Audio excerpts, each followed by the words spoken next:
Thank you very much. I have now the honor to introduce to all of you Olsson Fridh, the Swedish Minister for International Development Cooperation, who will give us a keynote address. Welcome. Thank you very much. A pleasure to be here. Great to see everyone. So,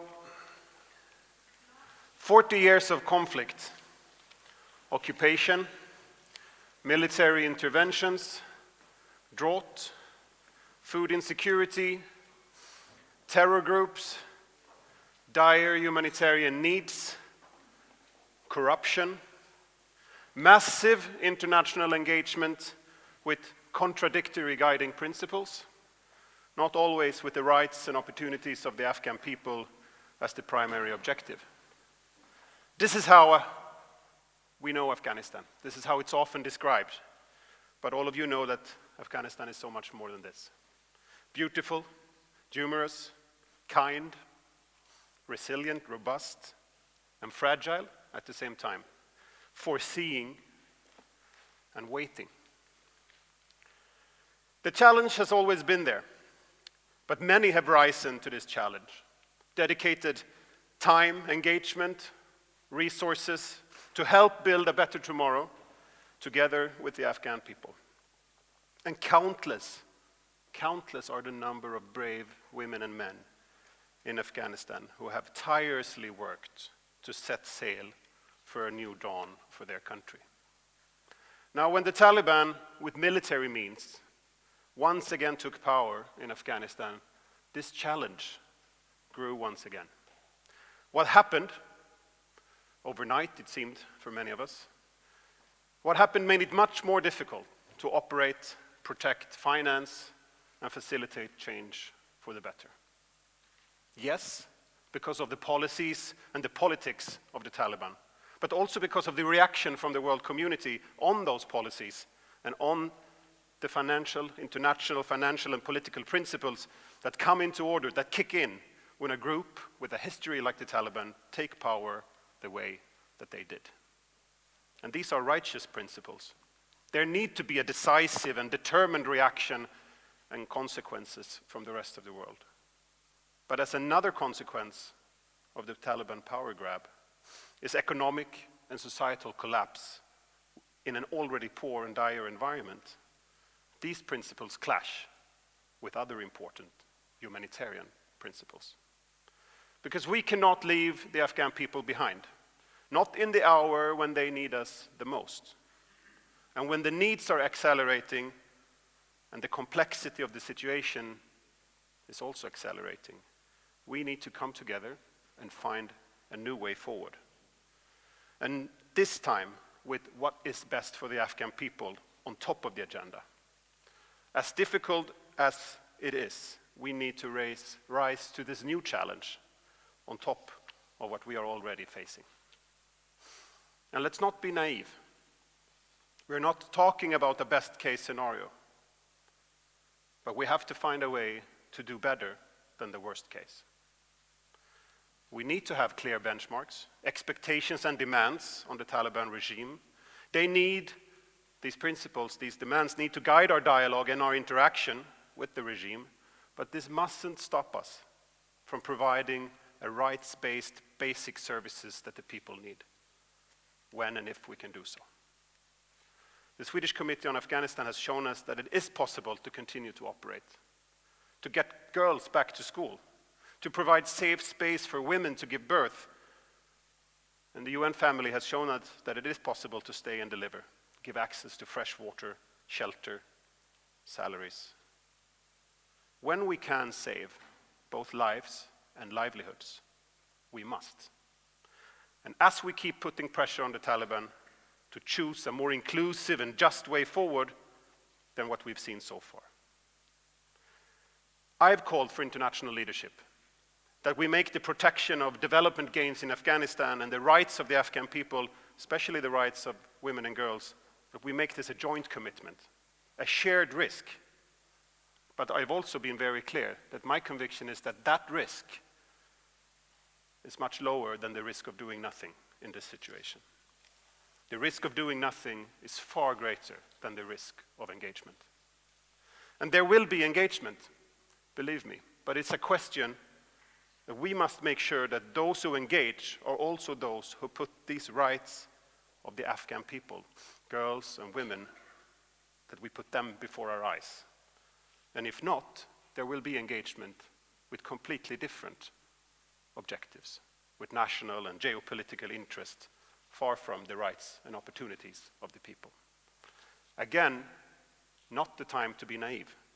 This is just as difficult, just as complex as we know it is. But we cannot be the ones that did not try. If not, then why did we engage in the first place? So we are working with the World Bank to find new solutions for the resources that are not being used for the moment, but that are needed. We're acting to defreeze support from the EU that was supposed to have reached Afghanistan by now. We're supportive of the UN principles and initiatives that can lead to solutions going forward. And with our own development, we're flexible with the readiness to channel resources where it can do the most good as the situation develops. SIDA, the Swedish Development Agency, supports many Afghan and global organizations, such as the Frontline Defenders, Women League for Peace and Freedom, PEN International. Through these partners, we help human rights defenders inside and outside Afghanistan to find shelter and continue their important work. Partnership is leadership, also in Afghanistan.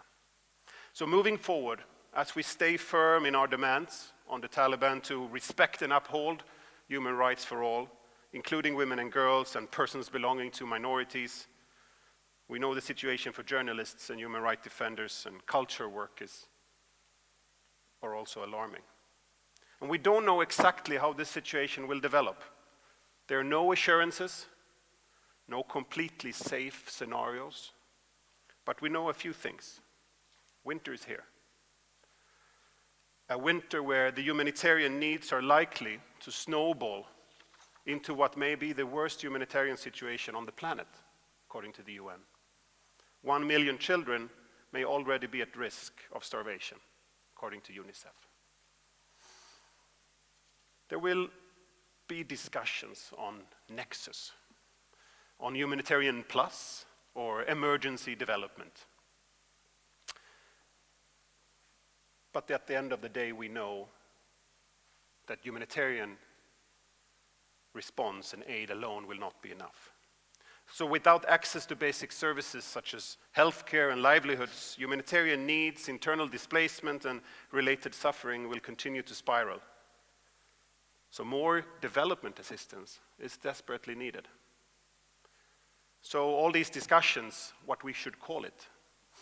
Well, we should call it by its name. Because bureaucracies and legalities, they are often at our best, but they take time, and time is something we do not have. The people in Afghanistan, they need us from yesterday. So to end this address, I want to thank every one of you for your commitment. I know that all of you are doing all that you can at this moment. And I would like to extend a very special thank you to the Swedish Committee for Afghanistan for your work and your leadership and the action that you have been taking in the country, not just since August, but since decades. And now more than ever, that leadership is needed. Thank you very much. Thank you very much.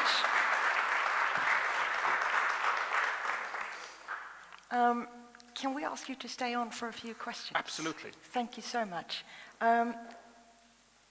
We are seeing many challenges ahead of us, and engaging is one of them. Should we not? You just said that the risks are greater not engaging.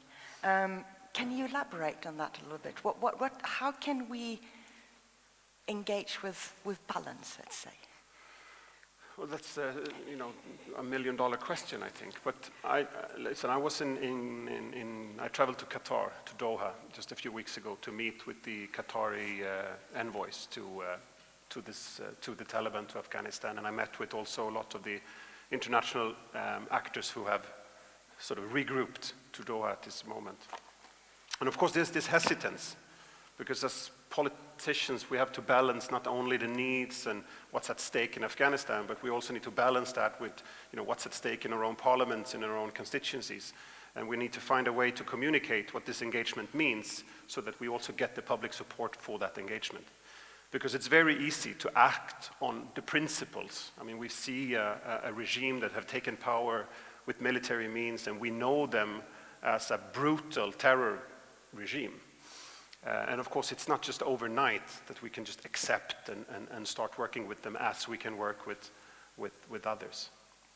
But we have also come to learn that there are more brutal regimes around the world where we stay put to work for very long-term objectives. I mean, in Sudan in the Bashar, 30 years of military dictatorship, we were there supporting groups of women, groups of girls.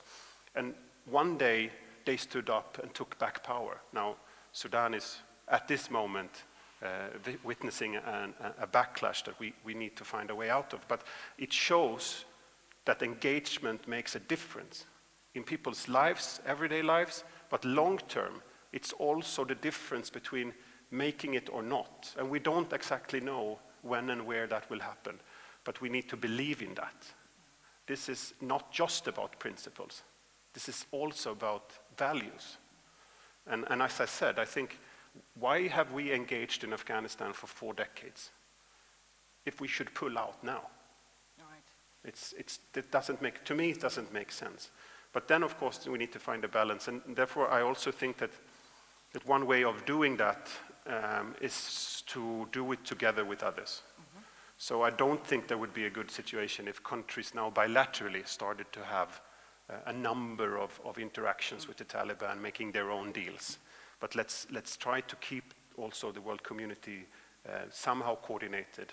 And those talks are now happening in Doha, and I do think that is good. Right, and to coordinate the world community and the international community, who should take the lead, do you think?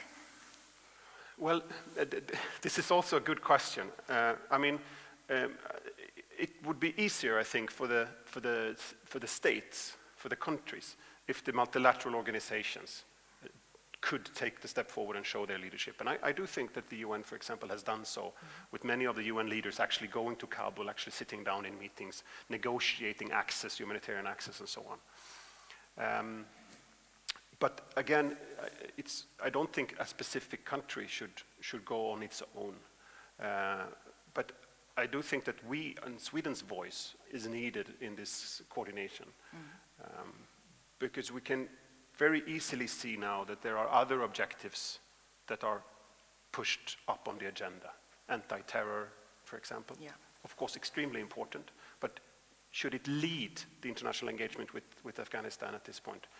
I say not. Not as we have 1 million children on the brink of starvation. But we need to have it, of course, on the agenda. The regional stability is another of these issues, extremely important, of course, and we need to support the regional countries to cope with what we now see as an increasing number of people also crossing the borders. But the biggest need is still inside of the country. Right. The protection of our gains, of the people who we have supported, they're still inside the country, most of them. Of course, we've helped facilitate lifting people, taking people out of the country because we need to protect them. But most people in the need of protection are still inside. And that needs to lead. So, I mean, my travel to Doha, my engagement with the EU and the UN at this point is about making sure that we have a focus of resources that reaches inside the country, because I can see that that's the biggest need we have at the moment. Yeah. And I mean, we do have winter approaching very fast, if it's not already here. Yeah. And we have millions of people in dire need of humanitarian assistance. Do we see, what do you foresee in the next coming months? Do we see that aid and that assistance reaching the people, you think? I do think that the aid that we will be able to mobilize for will reach the people. I have large confidence in the World Food Programme, in UNICEF, in the Swedish Committee of Afghanistan, other actors that are on the ground. And I think the call that UNDP is doing also to try to save livelihoods, I do have a lot of confidence. And it would be weird if I didn't, because Sweden is one of the biggest supporters financially to all of these organizations. But the issue is, will there be enough? And here I think it's more difficult to be as optimistic as I would want to be, because when we have gathered until now to mobilize support, we see that there's if you just see on the sum of money that we were able to mobilize, that's quite good. Mm-hmm. But then you see when will that money come, and it's not going to come in time. Some have mobilized money and they say that they put it on next year's budget. It's great. We will need money also next year, but we also need it right now. And we also see that there's a mix of resources being mobilized for the neighboring countries with what is mobilized actually for Afghanistan.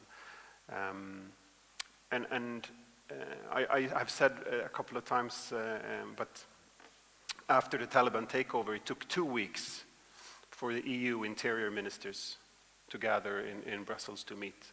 And they discussed, of course, now the risk or the chance of this escalating into a huge migration crisis. We had to really work hard to get the EU development ministers to meet at all on Afghanistan. And when we did, it was really important to say that, when we now mobilize and defreeze EU development support for Afghanistan, it's not supposed to be aimed at Pakistan and Iran and Tajikistan and the neighboring countries. We need to get the money into the country. Because if not, then we will have a migration crisis. And a migration crisis, is not a crisis for Europe. It's a crisis for the people that are forced to leave their homes. This is the perspective that I'm more worried that this is not the perspective that will let's say, be the dominant one. Right. Just one last question. We're touching a bit about the anti-terror and of course security issues. We've seen in the last few weeks, we've seen several attacks and by the Islamic State, Khorasan. Do you see any risk that this will build up, or that ISK will pose a huge threat, or is it just an isolated group in Afghanistan? How big a threat are they?